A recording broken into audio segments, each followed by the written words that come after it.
Hi friends, तो कैसे हैं आप लोग? आप देख रहे हैं मेरा यूट्यूब चैनल बिंदास डीके यादव और मैं आपको आज भोजपुरी का नया अपडेट देने वाला हूं। खेसारी लाल का जो न्यू गाना आने वाला है, आप क्या क्या होगा जाना बे आली, उसका ट्रीजर कैसा होगा।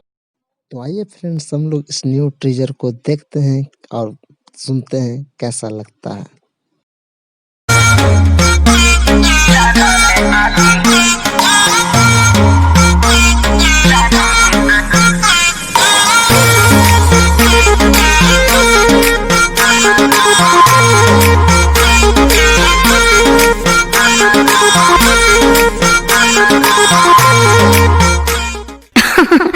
इसी तरह के भोजपुरी अपडेट आप पाना चाहते हैं तो हमारे चैनल को सब्सक्राइब कीजिए, वीडियो को लाइक कीजिए और बेल आइकन को दबाना ना भूलें। तब तक के लिए bye, God bless you, thank you.